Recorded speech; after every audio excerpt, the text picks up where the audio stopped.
Why humans were banned from galactic war. So, you want to know why humans were banned from our wars? A funny question, and a dangerous one. Commander Vex's three eyes blinked slowly, emotion rippling like waves across a dark pond. I was there, he said, voice heavy with memory. I saw the council pass the most ridiculous and the most necessary law in galactic history. As a young reporter, I barely dared to breathe as he began. It was Cycle 3082. The Draxus Empire was spreading like a plague, and we were desperate. So we turned to a new species, fresh from their cradle world. Humans. We saw fragile bipeds, soft skin, no claws. We thought, what harm could they do? We were catastrophically wrong. Their first recruits arrived at Proxima Centauri. They smiled when they saw war. Smiled, not out of madness, but out of joy. That was the first red flag. They ran endurance drills until the machines begged for mercy. They lifted weights their muscles shouldn't support. Private Torres, after a 10-kilometer run that would kill a Gorgon, simply asked, "You want me to go again, Doc?" They healed from wounds overnight. They called it walking it off. Captain Lauren, their commander, began to panic. It wasn't their technology. It was something inside them. They had sayings.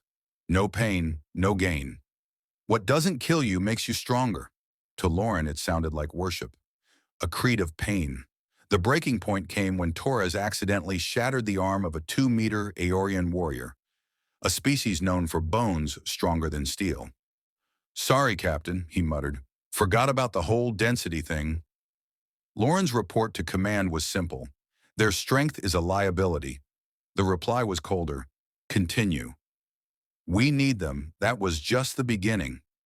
The real horror came at the Battle of Real Prime. The Draxus assault was overwhelming. The 42nd Battalion had one order: extraction only. But when a human shuttle was shot down behind enemy lines, with Lieutenant Maya Frost aboard, everything changed. They saw a city burning, civilians running, Draxus tanks closing in. A veteran alien sergeant hissed, "We must await rescue. We cannot engage." Frost looked at her team.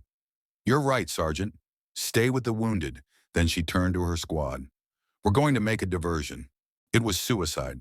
3 humans against an armored legion. Private Singh rolled under a moving tank, planted an explosive, and crawled out on fire, grinning. From above, Frost sniped the sensors off enemy tanks with impossible precision. And Torres found a construction excavator. When a Draxus tank commander opened his hatch, Torres swung the steel bucket down and crushed it flat. 3 humans. 3 tanks destroyed. No backup. No fear. Only adrenaline.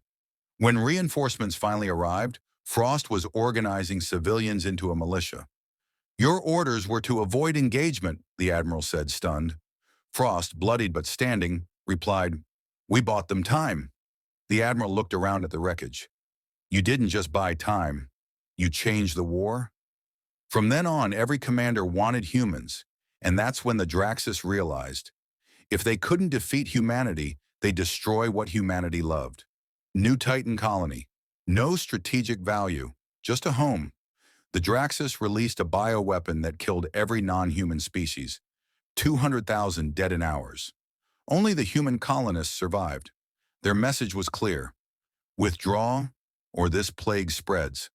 The council debated surrender, but Frost only whispered, "They think they've found our weakness. Let's show them what it really is." Then she vanished, with 16 other humans. For 72 days, silence.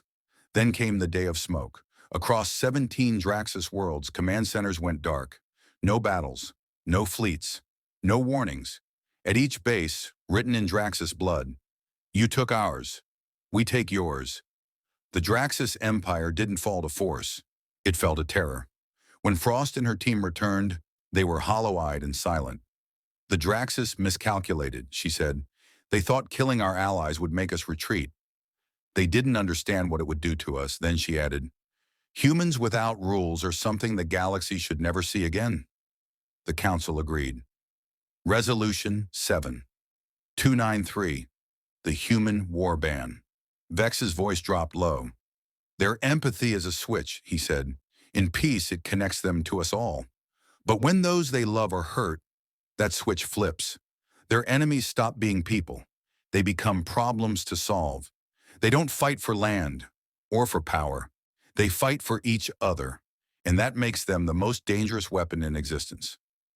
Later, I saw a group of humans laughing in the station's recreation hub.